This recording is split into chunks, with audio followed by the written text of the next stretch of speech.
nihoyasiga yetmoqda. Navbat 90 kilogramm vazn toifasida. Bekzod Nurmatov ekraningizda va uning raqibi Sardor Tojaliyev.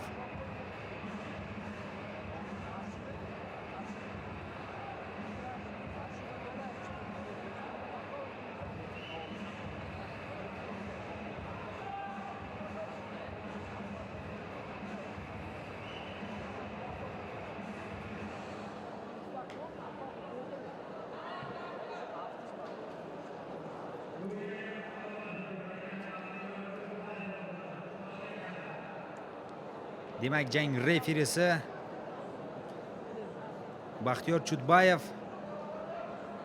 hozir jangdan oldin har ikkala sportchiga tegishli ko'rsatmalar berdi. Endi rasmiy ma'lumotlarda Bekzod Nurmatov qizil burchak deb aytilgan, Sardor Tojaliyev esa ko'k burchakda.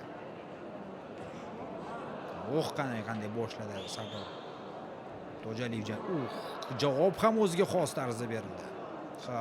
90 kilogramm vazn toifasida bo'lishiga qaramasdan har ikkala sportchi ancha faol. Qarshi zarba, qarshi hujumdagi zarba, aniqroq qilib aytsak, Nurmatov tomonidan berildi. Yana bir aylanma uslubida chiroyli zarba, oyoqlari bilan juda yaxshi harakat qila olishini ko'rsatdi. Sardor ham buni namoyish etmoqda.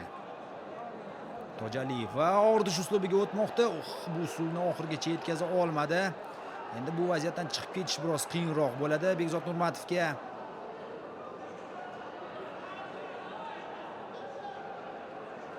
Imkon qadar raqibini o'ziga yaqinlashtirib, mana shu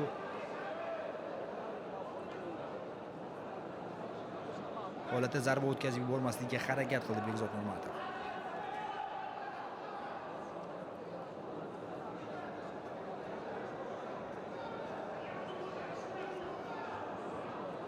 Oyoqlaridan anchagina keskin, kuchli zarbalar bera olishini ko'rsatmoqda Bekzod Nurmatov.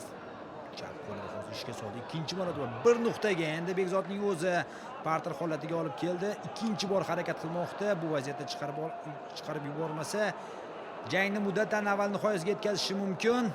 Agarda yo'q, bu holatdan ham Sardor Tojaliyev chiqib ketishga muvaffaq bo'lmoqda va endi ustunlikni o'z qo'liga olishga harakat qiladi. To'xtadi albatta. Jang referisi ushbu holatda va ring markazidan boshqatdan jangni davom ettirishga ijozat beradi. Ancha faol, qarang, 90 kilogramm vazn toifasiga bo'lishiga qaramasdan har ikkala sportchi anchagina faol. Bir nuqtaning o'zi ikkita zarba, ikkinchisi aniq bo'ldi va ketma-ket zarbalar o'tkazib yubormoqda. Endi Sardor ham qarshi hujumda. Tojaliyev zarba berishga muvaffaq bo'ldi. Biroz Bekzod Nurmatov muvozanatni yo'qotgandek taassurot uyg'ondi, lekin jang davom etadi. Mana shu zarba biroz Bekzod Nurmatovning kuchini olib qo'ygandek. Bu tashqaridan qaraganda bunday faol yuqori tempdagi jang haqiqatdan ham qiziqarli. Qarang, shunga qaramasdan Bekzod Nurmatov qanday vaziyatni nihoyasiga yetkazishga muvaffaq bo'ldi. Endi esa ortish uslubiga o'tishi mumkin. Faqatgina vaziyatni o'zi nihoyasiga yetkaza olsa. Mana shu zarbalar keyinchalik raqibni qo'lini yoki yo'lni berib qo'yishiga, lekin ajratilgan vaqt yetmadi parterdagi Bekzod Nurmatovning vaziyatdan unumli foydalanishi uchun.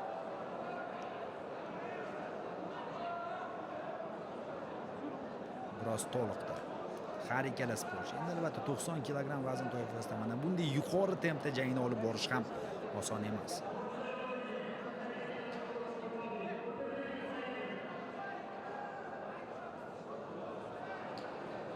Jangni davom ettirishi mumkin.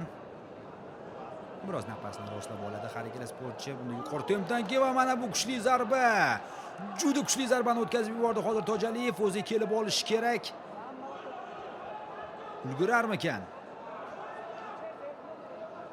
Imkon berarmikan Nurmatov? Haqiqatdan ham bir-biriga munosib jangchilar ringda harakat qilayotganligini e'tirof etish mumkin.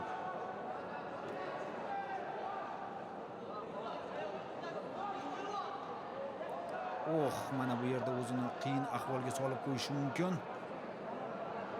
Yo'q, chiqib ketdi bu vaziyatdan.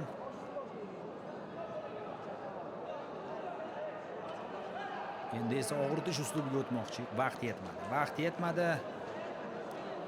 Baxtiyor Chudbayev jangni tik turgan holda davom ettirishini ta'kidlab o'tdi. Darhol mana bu kuchli zarba oyoq bilan berilgan muvozanatni yo'qotdi Tojaliyev. Yaqqol ko'rinib turibdi, qoyil qolish kerak. Shunda ham jangni davom ettirmoqda. Haqiqatdan ham bir nuqtaga Nurmatov 2 marotaba aniq zarba berishga muvaffaq bo'ldi oyoqda.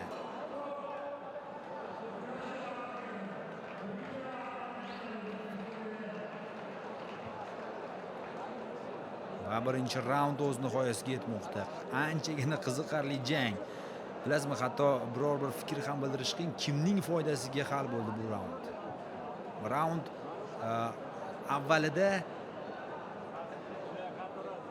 o'sha Sardor Tojaliyev 2 marotaba raqibini biroz qiyin ahvolga solib qo'ygan edi, lekin raundning ikkinchi yarmida Bekzod mana bunday zarbalari bilan yaqqol ajraldi. Qolaversa o'sha raund so'ngida 2 marotaba bir nuqtaga oyoq zarbalari takroriy lavha namoyish etilsa kerak. Mana o'sha Nurmatovning o'zi biroz muvozanatni yo'qotgan holat. Mana bu esa bu ikkinchi aynan zarba. Bu aynan ikkinchi zarba hozir bizga takroran namoyish etilmoqda. Haqiqatdan ham Sardor Tojaliyevni anchagina muvozanatdan chiqarib yubordi. Bu esa o'sha muvozanatdan chiqqandan so'ng ketma-ket berilayotgan hujumlar va keyinchalik parterga raqibini o'tkaza oldi. Demak, biz sizlar bilan mana shu qiziqarli jangning ikkinchi raundini ham birgalikda kuzatib boramiz.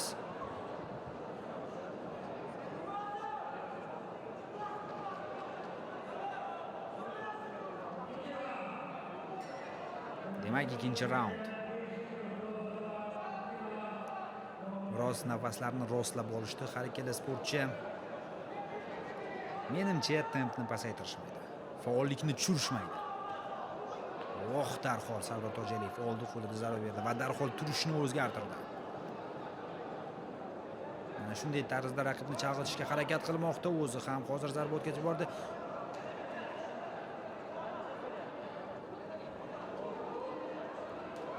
Oyoqda yaxshi harakat qila olishini ko'rsatmoqda Bekzod Nurmatov, lekin himoyani biroz esdan chiqarib qo'yayotgandek va mana bu holatdan so'ng esa ballarni o'z tomoniga og'dirib olishi mumkin Bekzod Nurmatov.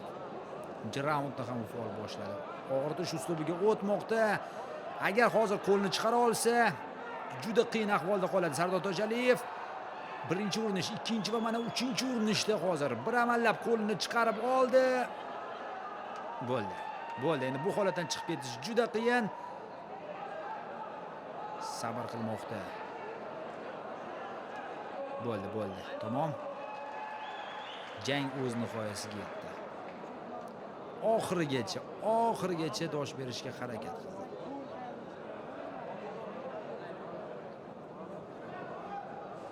Bilasizmi?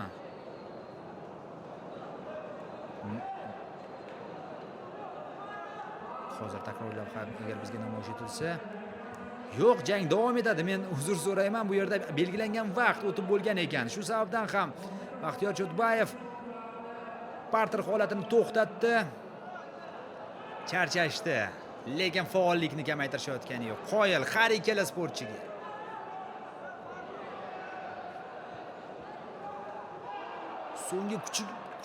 So'nggi kuchi bilan jangni davom ettirishmoqda.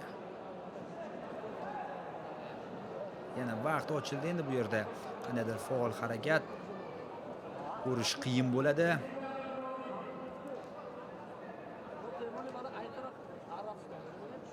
Mana bunday jangdan so'ng hali finalda ham ishtirok etish kerak. Qiyin bo'ladi.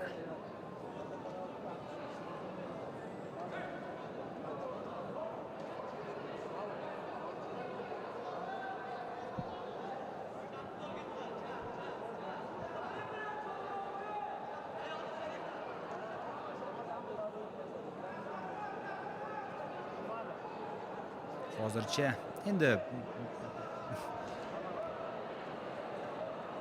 bu holatdancha. Bu holatdan qanday chiqib ketadi? Yo'q, endi ushlash uslubiga o'tish qiyin.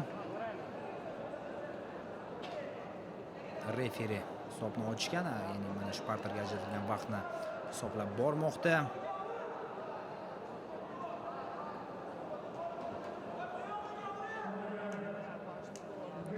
Bunga ajratilgan vaqt o'z nihoyasiga yetdi.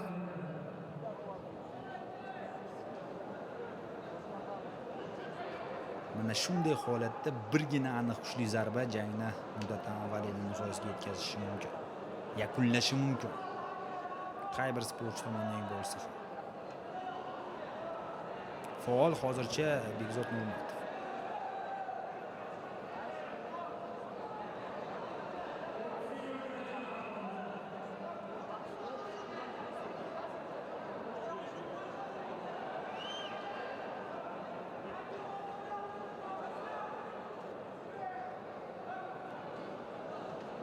Yana parterga ajratilgan vaqt o'z nihoyasiga yetmoqda. Endi bu holatda faqatgina o'sha ballar yig'ish bilan ovora bo'ldi Bekzod Nurmatov.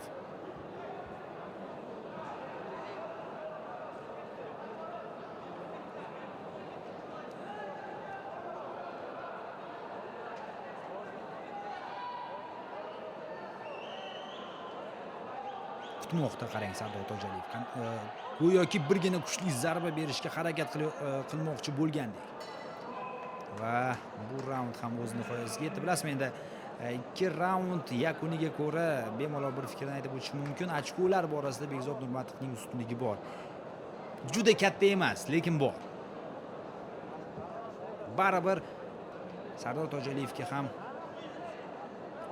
uni ham olqishlab qo'yish kerak, sababi juda irodali, oxirigacha jangni olib bordi. Hatto bir vaziyatda o'sha o'rtish uslubiga raqibi o'tganida ham sabr qildi.